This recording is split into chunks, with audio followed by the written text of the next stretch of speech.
E aí pessoal do Universo Antares, bem-vindos de volta aqui ao canal e bem-vindos de volta à nossa playlist onde eu analiso todos os contos do H.P. Lovecraft. No vídeo de hoje eu vou analisar um conto com o título de O Terrível Homem Velho, The Terrible Old Man. Esse conto foi escrito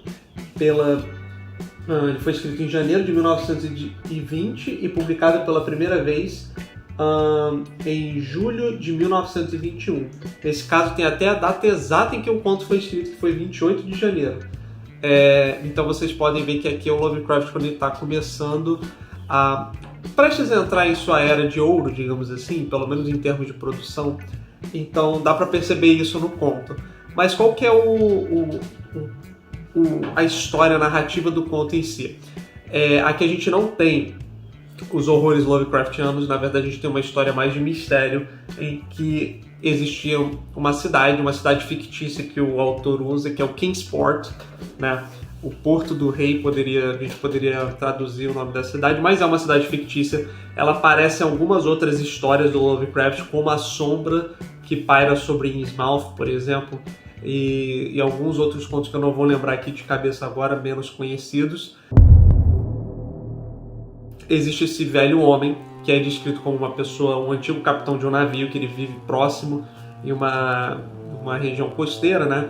E ele é muito frágil, as pessoas evitam ele, tem pena dele, mas algumas, por exemplo, crianças, que às vezes vão tentar zoar com o velho e tudo mais, ao entrarem no quintal dele, adentrarem na residência, conseguem ver através da janela ele conversando com os frascos, como se fossem frascos de vidro mesmo, em formato de pêndulo, assim.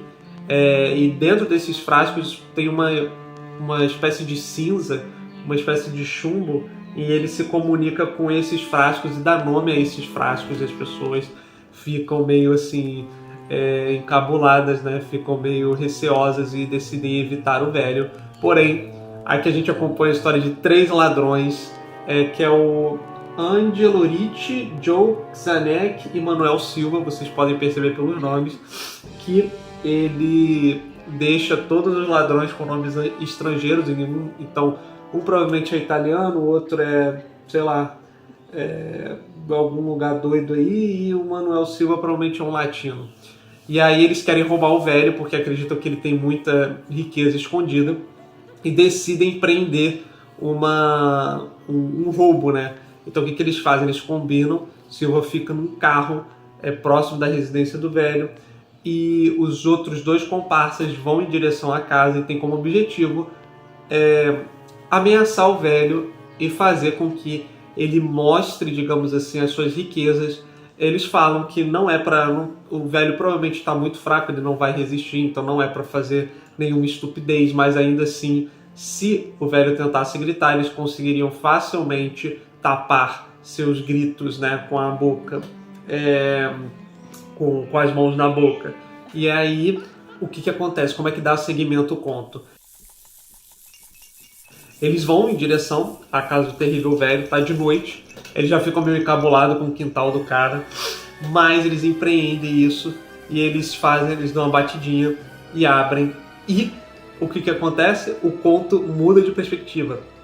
Então a gente acompanha a perspectiva do Silva, que está no carro esperando, e ele vai passando o tempo, vão passando os minutos, ele vai ficando cada vez mais desesperado, porque os amigos dele não voltam, os comparsas dele não voltam, e ele começa a especular que será que eles fizeram alguma estupidez? Será que eles estão ameaçando o velho? Ou então será que eles tentaram matar o velho e estão tentando procurar as riquezas? E ele não sabe, então ele começa a dirigir, né? Ele começa a observar a casinha, o portão da frente, quando ele vê que está voltando, o portãozinho está se abrindo, só que quem sai dali, na verdade, é o velho, e ele tá com aquela aparência assim, sabe, bem malévola, assim, tipo com um sorriso malicioso, e os olhos dele estão completamente amarelos. E o conto termina, na verdade, com um corte abrupto, e depois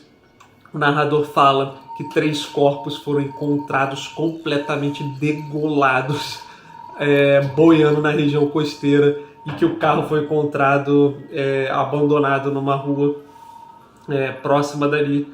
E eu acho interessante que esse conto, o Lovecraft geralmente não deixa, apesar de ter muita violência na narrativa dele, muito disso não é explícito, né? Mas aqui ele deixa essa coisa bem explícita, o que não é comum dos contos do Lovecraft, mas ainda assim dá um efeito maneiro e a gente entende por que não devemos mexer com o terrível homem velho e que não é só superstição, né?